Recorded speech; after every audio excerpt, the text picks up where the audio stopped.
Now we read.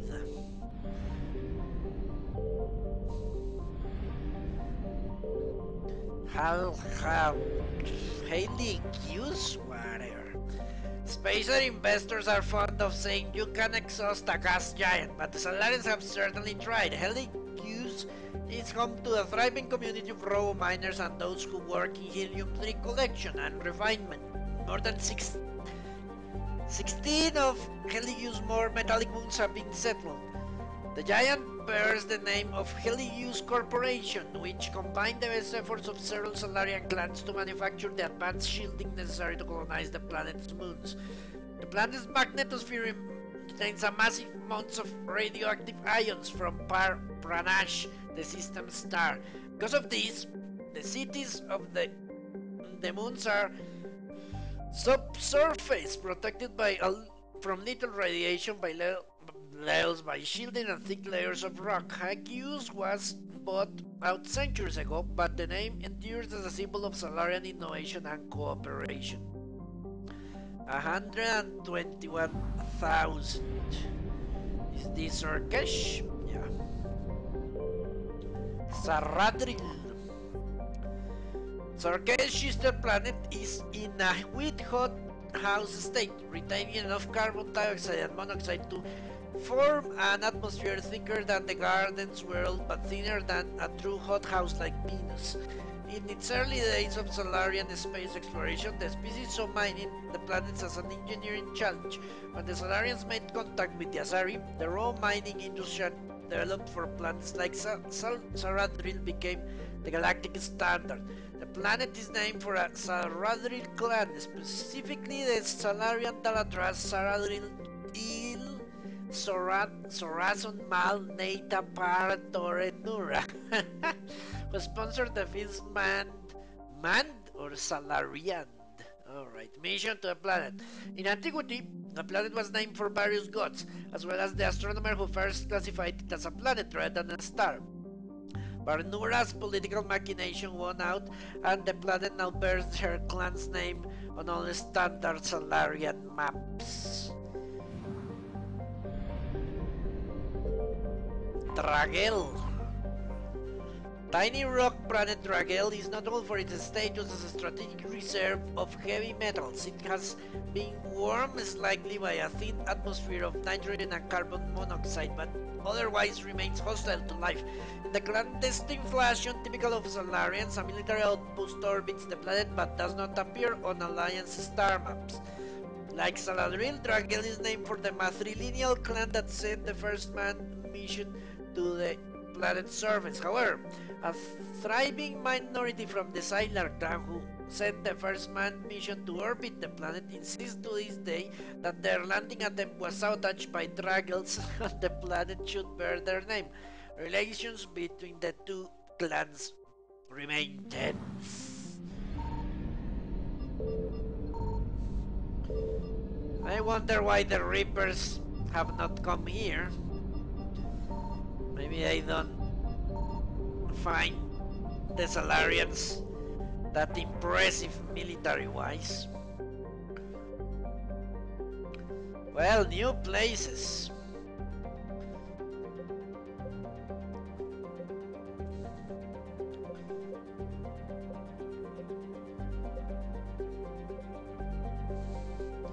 But I think it's only one.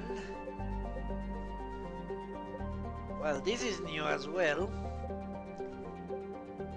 And Gemini Sigma as well.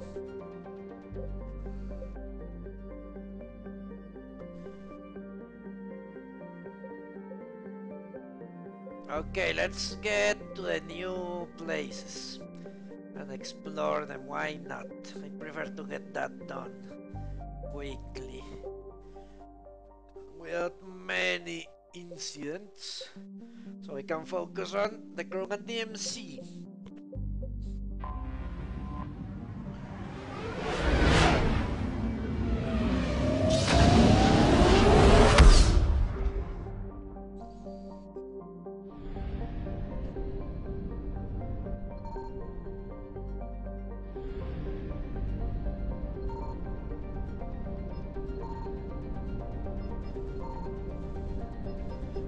It turns out this place is completely devoid of anything interesting.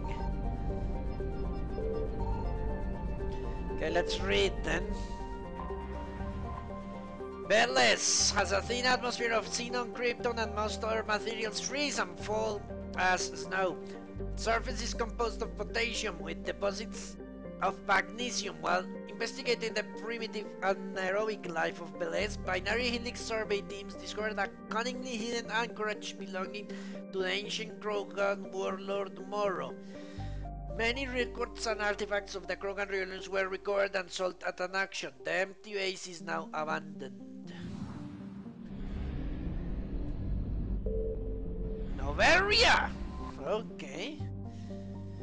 Noveria is a small frozen terrestrial world, barely habitable by conventional definitions. It is primarily charted by the Noveria Development Corporation, who lease out labs for research too dangerous or controversial to be performed elsewhere. The war has brought significant attention to this otherwise obscure planet. Noveria is home to some of the most advanced research in the galaxy, a sure magnet for Cerberus interests. Further, Noveria Mass Relay is the stop between the human sexual cluster and the beginning of Salarian space.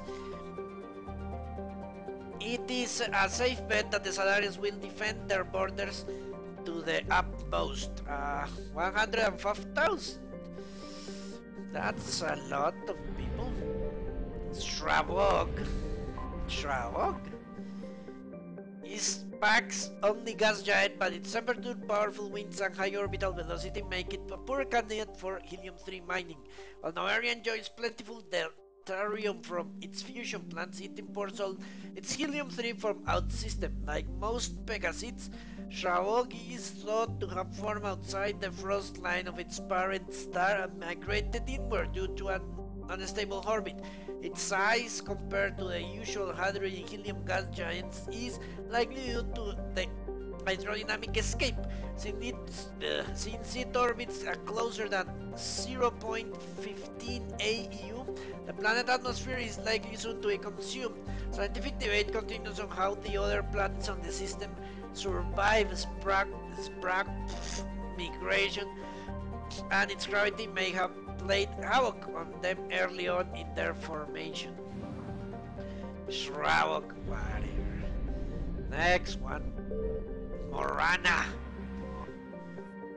is an icy planetoid smaller than Earth's moon. Many planetary geologists suspect that it was once a Oort cloud ice dwarf that migrated inwards after an encounter with some other body.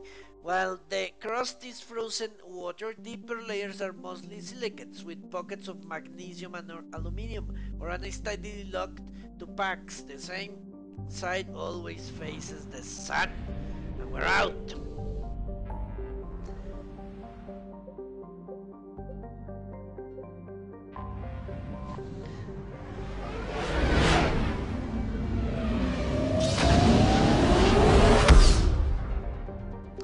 Yeah, this game is a lot of fun. Let's go to the Ming system. Han Ming, all dynasties or what? Holy shit! This place is in another part of the galaxy almost. At least it appears that there are no... I found something. Reapers? Motherfucking Reapers!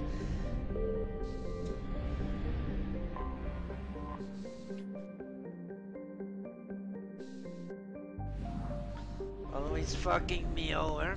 Always.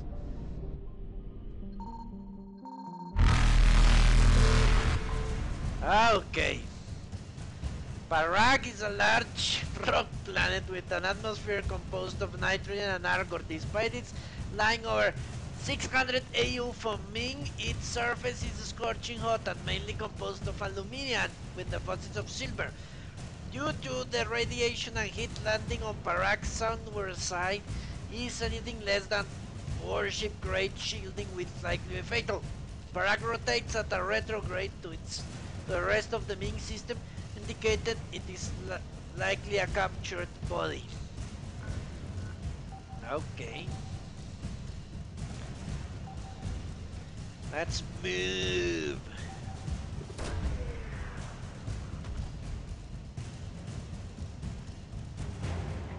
Alliance cruiser Nairobi. Okay.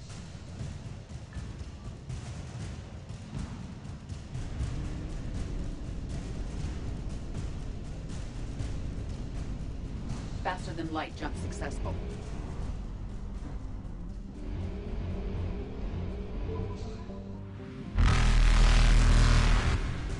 No! Fuck! They got me, I know it. Okay, and Flavius is a hydrogen helium gas giant that formed in the Ming's outer region, and it is in the process of migrating inwards. In a few million years, the planet's atmosphere will begin to boil away into space. There is a sizable temperature difference between this side of Anthropius, facing the energetic blue giant primary, and this side facing the cold deep space. This barren spurs massive cyclonic wind systems.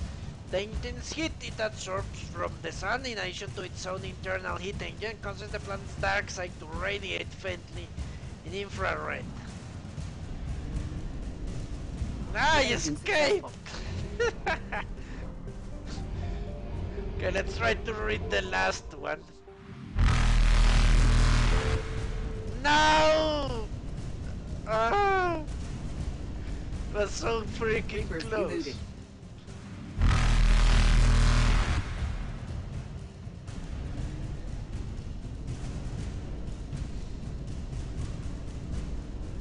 No! Faster than light jump successful. So freaking close. Okay. Yeah, that is very annoying. Altanork is a small but typical hydrogen helium gas giant with no outstanding features. Okay. Its combination of a strong magnetic field and the relatively shallow gravity make it a popular stopover world for discharging FTL drives. Evasion successful. Okay. Let's get out of here. I don't want to come back here ever again.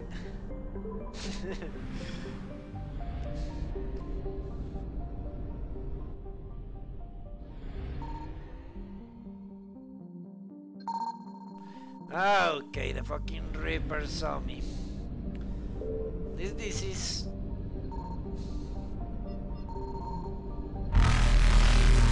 Signal confirmed.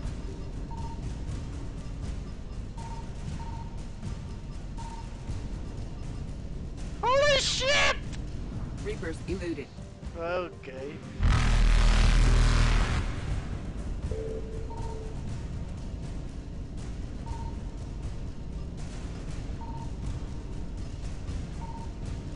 Faster than light jump successful.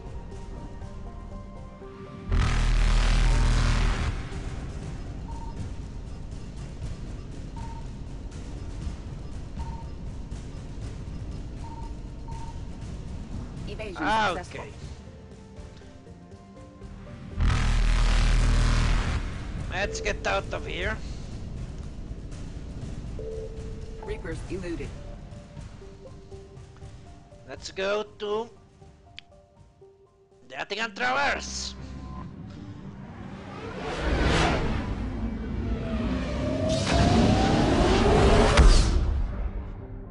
And see what's all the trouble with the freaking listening post X19. Okay.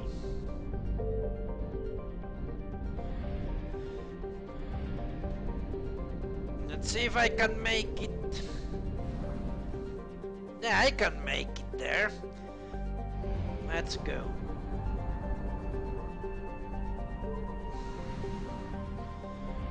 Investigate the missing scouts. Okay, let's read these planets. Why not? Kef is a hydrogen helium gas giant. Records show that the planet should have a helium-3 mining infrastructure, but scans find nothing of the sort. There are neither abnormal heat sources nor space junk from the destroyed refineries. If the infrastructure was removed, it was removed entirely and within the last few years. Okay. Maldor. The Krogan surveying team that first reported back from Maldor said it uncharacteristic understatement that the planet had a bit of the good stuff if you can get past the little acid.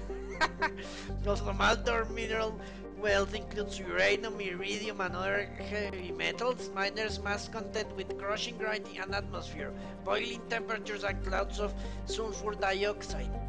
As such, once the planet's most accessible ores were depleted, the mining interest that exploited the planet quickly departed.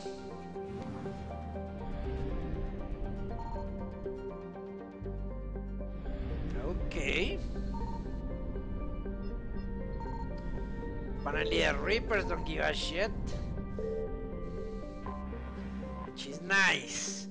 Inachos is a metallic asteroid. The surface was once raided for its abundant olivine, which is used for carbon sequestration on heavy populated worlds. More than half of the mass of the asteroid has now been depleted, exposing its relatively pure iron nickel core. Apparently there is nothing here.